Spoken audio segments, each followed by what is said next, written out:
नमस्कार। हमारी खास पेशकश शख्सियत में आपका स्वागत है। मैं हूं आपके साथ अनन्या चतुर्वेदी और आज भी हमारे स्टूडियो में मौजूद हैं एक खास शख्सियत जिनका नाम है अमित अग्रवाल, जो कि स्वर्ण प्रभा के डायरेक्टर हैं। तो सर, बहुत स्वागत है कल कार्यक्रम में आपका। नमस्कार। सर, शुरुआत आपसे करेंगे, पहले अपने बारे में कुछ बताइए।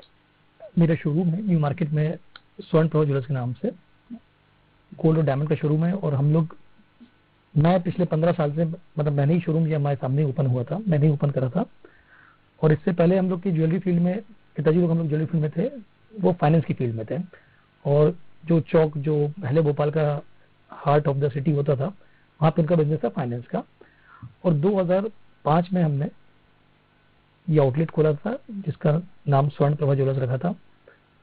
और समय के साथ जैसे जैसे लोगों का रिस्पांस मिलता गया, जैसा जैसा भोपाल शहर में अप्रिशिएशन होता रहा, तो आज 2 फ्लोर का हमारा शोरूम है न्यू मार्केट के बीचों बीच में। सर, ज्वेलरी बिजनेस की बात करें तो ज्वेलरी बिजनेस में ट्रेंड बदलते रहते हैं, बहुत सारी चीजें आती हैं। ऐसे में अभी फिलहाल का ट्रेंड ज्वेलरी में क्या कुछ है? गोल्ड का भाव कितना है? किस तरीके से लोग जो है क्वारी करते हैं गोल्ड के बारे में? मैडम, गोल्ड एक ऐसी चीज है जो पिछले 50-60 साल से लगभग हमेशा ही क्वेरी का विषय रहा है। और इन द मीन टाइम ये पिछले 5 साल में जिस तेजी से बढ़ा है, तो इसमें मीडिया कवरेज बहुत ज्यादा अपने आप को अट्रैक्ट करा है। क्योंकि किसी भी चीज का भाव, जब हमने शोरूम खोला था 500 रुपए ग्राम था, आज वो 5,000 रुपए ग्राम हो गया। मतलब 1 किलो सोना आज के समय 50 लाख का हो गया। तो वो अपने आप में एक सेंटर ऑफ क्यूरियोसिटी बन जाता है। तो हर आदमी की मानसिकता ये होती है कि मैं भले ही वो सोना खरीदे या ना खरीदे, लेकिन सोने के रेट में उसको इंटरेस्ट रहता है। और फुल टाइम ये लगा रहता है कि यार सोने के भाव गिरे तो हम खरीद लें। हालांकि होता उल्टा है, लोग जब सोना बढ़ता है तभी खरीदते हैं। ये ट्रेंड अपने यहाँ रहती है कि और ना बढ़ जाए, और ना बढ़ जाए। सर, यहाँ पे अगर आपकी स्कूलिंग की बात कर लें, आपके बारे में बात कर लें, तो आपकी स्कूलिंग कहाँ से हुई? आपको पसंद क्या है? आपकी हॉबीज क्या क्या है? देखिए मैडम, मैं उन किस्मत वाले लोगों में से हूँ जिसकी स्कूलिंग भी भोपाल में हुई है। उस टाइम का हमारा भोपाल का one of the best school था, ऑल सेंट्स। वहीं से मेरी स्कूलिंग भी, मेरी इंजीनियरिंग भी मैंने भोपाल से ही करी है, आरकेटीव कॉलेज से। और मुझे स्कूलिंग और ग्रेजुएशन का मुझे जबरदस्त फायदा अपनी फील्ड में मिला है। क्योंकि भोपाल शहर में कहीं ना कहीं रिलेशंस बहुत ज्यादा मायने रखते हैं। और स्कूल या कॉलेज लेवल भोपाल लोकल होने के कारण मेरे यहाँ पर रिलेशंस बहुत अच्छे रहे हैं। और जब मेरा कॉलेज इंजीनियरिंग खत्म हुई, सॉफ्टवेयर में था मेरा, तो फिर जैसा होता है उस टाइम का एक जोश था, एक साथ में कलीग्स थे, तो ये मूड था कि नहीं यार, अब हमें अपनी, मुझे ये तो मालूम था कि मुझे अल्टीमेटली ज्वेलरी फील्ड में जाना है, लेकिन उस टाइम ये था कि नहीं, कुछ इंजीनियरिंग करिए तो कुछ करके दिखाना है। तो सर, इंजीनियरिंग से ज्वेलरी में कैसे इंटरेस्ट आया और इसके पहले का कोई बिजनेस से आपने शुरू करे हो? तो मैडम, मैं आपको बताना चाह रहा हूँ कि जैसे ही हमारी इंजीनियरिंग खत्म हुई, तो क्योंकि क्वालिफाइड थे, इंजीनियरिंग भी अच्छे से करी थी, और एक लगता था कि हाँ हम कुछ कर सकते हैं। तो और जो आपने दोस्तों के साथ बैठ के प्लान बनाना, ये बनाना, तो हमने 2002 में मैंने एक सॉफ्टवेयर इंस्टीट्यूट स्टार्ट करा था भोपाल में, मतलब जस्ट इंजीनियरिंग खत्म होने के 1 साल बाद ही। और वो भगवान की दोस्त से इंस्टीट्यूट आज भी चल रहा है, जेनिथ इन्फोटेक के नाम से था। तो हमने जब 2002 में वो खोला था, तो बहुत अच्छा रिस्पांस मिला उसका। सॉफ्टवेयर के लेवल पे हमने बहुत बढ़िया उसमें काम करा था। और 2 साल के बाद जब मुझे मालूम पड़ा, क्योंकि हमारा पेरेंशियल बिजनेस ज्वेलरी था और परिवार को भी मेरी जरूरत थी, हम लोग एक नया आउटलेट लेकर आ रहे थे, तो मैंने अपने दोस्तों से बात करके उसको क्विट करा। और मुझे ये मानना था कि बिजनेस की समझ करने के लिए आपको पढ़ाई बहुत जरूरी है। और ग्रेजुएशन यदि मैंने इंजीनियरिंग करी तो जरूरी ऐसा नहीं है कि मैं सॉफ्टवेयर इंजीनियर था तो मुझे कोडिंग ही आनी चाहिए, मुझे बिजनेस करना आना, मुझे नॉलेज होनी चाहिए थी। वो मैंने नॉलेज कॉलेज से जनरेट करी। और बिजनेस जो है वो मैंने सॉफ्टवेयर जब सेंटर खोला था, तो मैंने उससे बिजनेस मैंने करना सीखा। वो भी उसमें मेरा कोई भी सपोर्ट नहीं था, सब कुछ मुझे खुद ही देखना था। और जब उसको सक्सेस मैंने करा तो मुझे लगा हाँ, अब मैं ज्वेलरी फील्ड में शिफ्ट हो सकता हूँ। और 2005 में हमने ज्वेलरी शोरूम खोला। और मैडम, जब मैं ज्वेलरी शोरूम में बैठता था तो आप विश्वास मानिए, मुझे वजन करना भी नहीं आता था सोने का। और फिर धीरे धीरे, क्योंकि ये मानना था कि ठीक है, चीजें सीखेंगे, समय के साथ बहुत लोगों का सपोर्ट मिला। बहुत बुलबुल किस्मत है कि भोपाल के लोगों का इतना स्नेह था हमारे साथ कि 2010 में तो मैं काफी कुछ मैच्योर्ड हो गया था। और 15 तक आते आते हाँ, मुझे अब प्रॉपर बिजनेसमैन मैं बन चुका। फिर अगर हॉबीज की बात करें तो इसके अलावा आपको क्या पसंद है? क्या मतलब, आप अगर इस चीज से हटा के देखा जाए तो आपकी हॉबीज क्या है? नेचर लवर, जितना भी मौका मिलता है नेचर के पास जाना, आउटिंग्स करना। फिर मैं बोलूंगा भोपाल शहर, मैंने पूरा इंडिया घूमा हुआ है, लद्दाख तक मैं बाय रोड ट्रेवल करा हूँ, गोवा में 10 बार जा चुका हूँ, ऐसा कोई साउथ सब घूम चुका हूँ। मुझे समझ में आया कि भोपाल से अच्छा कोई शहर टूरिस्ट के नाम पे तो नहीं मिलता, और ऐसा शहर जहाँ पे मेन मार्केट से 3 किलोमीटर दूर ही टाइगर घूम रहा है, ऐसा शहर हिंदुस्तान में नहीं मिलेगा आपको। तो नेचर ब्यूटी भोपाल में इतनी ज्यादा है आसपास में कि जब भी मौका मिलता है गाड़ी उठाते हैं और किसी भी वहां चले जाते हैं वेकेशंस पे। वो मजा उसका अल्टीमेट, मतलब वो मजा हमें फॉरेन तो मुझे देता ही नहीं है, मुझे किसी शहर में इतना मजा नहीं आता जो भोपाल में आता है। भोपाल में सुकून है, मतलब 100% इंडिया की मैं बोलता हूँ best city to live in India after retirement. ऐसा मौसम, मतलब यहाँ पर आप यदि कोई भी बाहर घूमने की बात करेगा तो नवंबर, दिसंबर, जनवरी में भोपाल से अच्छा, मतलब जुलाई के बाद से मार्च तक भोपाल ऐसा रहता है कि कोई दूसरे शहर जाने का मन ही नहीं करता। ये बात तो मैं बहुत लोगों से सुन चुकी हूँ कि भोपाल में रहने का उनका बहुत वो है कि आफ्टर रिटायरमेंट अगर कहीं सेटल होना है तो वो भोपाल है। 100% मैडम इस बात से 100% सहमत है। इनफैक्ट जितने लोग भोपाल में आ जाते हैं, जैसे मैंने सर्विस क्लास के हम तो बहुत कस्टमर इंटरेक्ट होते हैं, तो वो जब भोपाल में आ जाते हैं और एक बार यहाँ पर रह लेते हैं तो फिर भले उनकी पोस्टिंग कहीं और हो जाए, वो प्रॉपर्टी यहाँ जरूर बना लेते हैं, फैमिली यहाँ उनकी जरूर शिफ्ट कर लेते हैं। यहाँ पर सिक्योरिटी भी बहुत जबरदस्त है। एक बार हम लोग के ज्वेलर्स की एसपी साहब ने मीटिंग बुलाई थी, तब अखबारों में चेन स्नैचिंग की बहुत खबरें आ रही थी। बोलते हैं भोपाल एक ऐसा शहर है जहाँ पे चेन स्नैचिंग खबर बनती है, वरना दूसरे शहरों में तो ये खबर भी नहीं बनती क्योंकि इतनी मामूली सी बात बनी जाती है। तो सिक्योरिटी सेंस भी भोपाल में बहुत जबरदस्त है, इसके लिए थैंक यू गवर्नमेंट। चलिए थोड़ा बिजनेस के बारे में बात कर लेते हैं। तो अगर यहाँ पे आपका एक्सपीरियंस देखा जाए तो अच्छा खासा एक्सपीरियंस आपको अपने बिजनेस में है, गोल्ड में है, और ऐसे में अगर अभी फिलहाल की कंडीशन देखी जाए तो कोरोना काल के बाद कहीं ना कहीं गोल्ड में एक अच्छा खासा बाउंस आया है।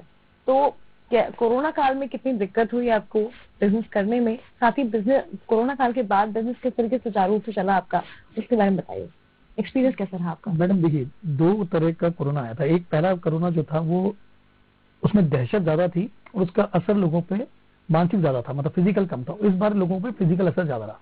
यदि बात करें पहले कोरोना की, जिसमें पहली बार था, लोगों को घर से निकलने में डर था, तो ज्वेलर्स भी सब बंद ही थे। लेकिन जैसे ही कोरोना जब खुला तो क्योंकि लोगों की सेविंग्स कहीं ना कहीं बच गई थी और सोने के रेट एकदम से 35,000 से 55,000 बढ़ गए थे, तो जो चीज बढ़ती है उसके पीछे सब लोग एकदम आकर्षण हो जाता है। पूरे अखबारों में, न्यूज में उसकी खबर थी। तो मैडम इतना शानदार रिस्पांस था गोल्ड का, क्योंकि हर आदमी को लगता था मैं गोल्ड खरीद लूं, कल को पता नहीं ये क्या पहुंच जाए। और एक ऐसी चीज है जो हर घर में शादी आज नहीं तो कल होनी है, बिटिया की, बेटे की, सबको सेविंग्स अपनी बना के रखें। काफी सारी शादियां हुई हैं। तो कोविड में शादियां, अच्छा बजट कम हो गया, घूमना कम हो गया, वेडिंग डेस्टिनेशन का खर्चा बच गया, वो पूरा पैसा कहीं ना कहीं जो सेव हुआ वो आदमी को लगे कि गोल्ड में इन्वेस्ट कर दो।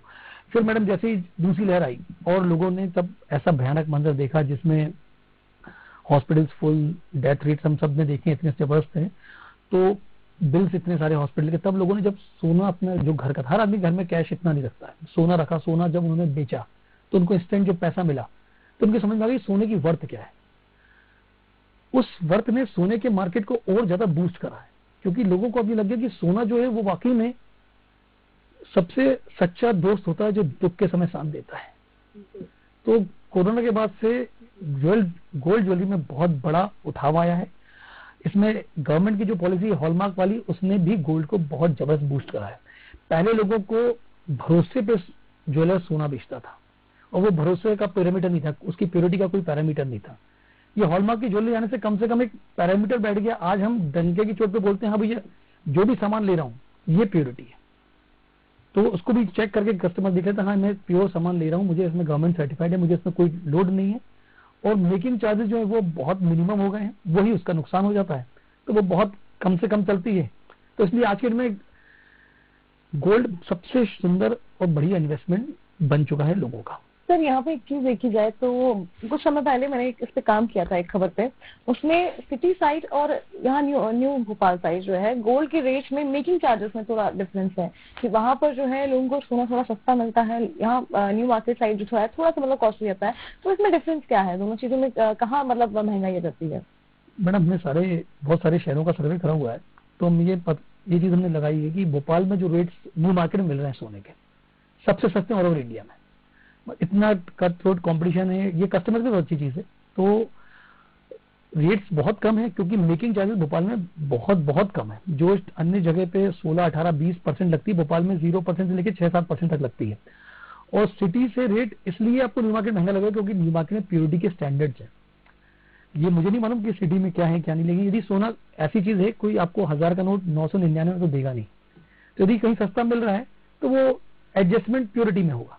तो इसलिए सस्ता सोना कुछ नहीं होता, जेन्युइन सोना होता है। हाँ, मेकिंग चार्जेस हैं, वो एक ऐसी चीज है जो कम लगनी चाहिए, और जो आप कम ले लेते हो तो आपको फायदा है उसमें। सर यहाँ पे अभी फिलहाल हम गवर्नमेंट की पॉलिसी की बात कर रहे हैं अगर, तो जो हॉलमार्क की आप बात कर रहे हैं, या फिर डायमंड मार्केट की हम बात कर लें अगर, तो इन सब में किस तरीके का मार्केट भोपाल में देखने का रिस्पॉन्स कैसा है लोगों का यहाँ पे? मैडम, डायमंड एक ऐसी चीज है जो हर एक महिला का फैसिनेशन होता है कि मुझे डायमंड ज्वेलरी पहनने, हर एक सपना होता है। और समय के साथ जैसे जैसे गोल्ड रेट्स बढ़े तो वैसे ही डायमंड और गोल्ड लगभग बराबर लेवल पे आ गए। तो सबकी फैसिनेशन पूरा करने के लिए डायमंड का मार्केट एकदम से बढ़ गया, और काफी अच्छा रिस्पांस, क्योंकि ट्रेंडी जैसे अब आप जो भी आउटफिट पहनो, आप साड़ी पहनो या जीन्स पहनो या कैजुअल वेयर में आप रहोगे, उसमें डायमंड हर एक महिला पे सूट होता है, उसकी पर्सनैलिटी पे। जनरली गोल्ड के लिए आपको एक फंक्शन चाहिए, एक वो चाहिए, एक ओकेजन चाहिए, लेकिन डायमंड का ऐसा नहीं है। तो डायमंड में ट्रेंडी मार्केट बहुत अच्छा बना है, और इतनी ज्यादा डायमंड्स वालों ने भी इतनी मेहनत करी है, इतने कलेक्शन ला दिए हैं, chocolate collection, rose gold collection, solitaire collection की, डायमंड के लिए वैरायटी बहुत जबरदस्त हो गई। तो इसलिए एक औरत के लिए जो फैशन थी वो अब मार्केट में प्रेजेंट हो गई। इसके बाद पिक्चर आई ये राजपुताना टाइप की, जैसे पद्मावती, ये सब, इनमें जो हैवी ज्वेलरी कुंदन की चली, इसने कुंदन के मार्केट को बहुत डेवलप कर दिया। एक टाइम पे ये मार्केट थोड़ा सा डाउन हो रहा था, गोल्ड में एंटीक का मार्केट ज्यादा बढ़ रहा था, लेकिन जैसे ही ये पिक्चरें आई और अब हर बैठे को लगता है कि मैं भरा हुआ सोना पहनूं, और एक परिवार की ख्वाहिश होती है कि उसकी जब बेटिया की शादी हो तो वो कोई कमी ना रखे, तो वो जब सेट इसमें आते हैं तो कुंदन का सेट एक लड़की के चेहरे पे चमक तो ला देता है। तो इसका मार्केट भी अभी काफी अच्छा डेवलप हुआ है। ओके सर, यहाँ पे एक चीज है कि अभी रिसेंटली जो है फैशन में काफी ज्वेलरी आई है, जैसे कि मारवाड़ी ज्वेलरी बड़ी फैशन में है, जो एक आप बता रहे हैं कुंदन की पूरी भरी हुई ज्वेलरी होती है कि आपका गला जो है ऊपर से नीचे तक आपके पास ज्वेलरी रहती है, अलग अलग चीजें, बाजूबंद हो गया, हाथ के कड़े हो गए। ऐसे में एक बंगाली ज्वेलरी भी है, ये भी काफी ट्रेंड में है, जिसमें कहीं ना कहीं डायमंड का वर्क होता है, कुंदन का वर्क होता है, लेकिन ये थोड़ा ब्राइट सोना होता है, येलोइश सोना होता है थोड़ा सा। तो ये अलग अलग अभी फिलहाल ट्रेंड आए हैं, तो उसमें डिमांड कैसी आती है लोगों की? मैडम, आप देखिए भोपाल और इंदौर में अंतर 2-3 घंटे का होगा, लेकिन ज्वेलरी की टेस्ट का बहुत बड़ा अंतर है। सबसे पहले मैंने ये देखा कि भोपाल में जो ज्वेलरी है शो ऑफ नहीं चलता है, मतलब यहाँ पर कोई ज्वेलरी जो पहन रही है महिला, वो उसकी पर्सनैलिटी पे सूट करती है, ये वो बहुत ज्यादा नोटिस करती है। वो ऐसा नहीं कि हैवी है या महंगी है तो कुछ भी पहन लेंगे, वो कल्चर आपको शायद इंदौर में देखने को मिल जाएगा, लेकिन भोपाल में वो कल्चर नहीं है। भोपाल में हर एक ज्वेलरी की इतनी वर्थ होनी चाहिए। तो यहाँ पर यदि मैं आपको 2 लाख का आप सामान भी ले रहे हैं, सेट ले रहे हैं, तो वो लगना चाहिए कि वो हाँ इतने का है। यहाँ पे प्राइस लिमिट नहीं है, they can go for any price, but it should be with match with the personality, और जो चीज ले रहे हैं वो उसकी वर्थ उतनी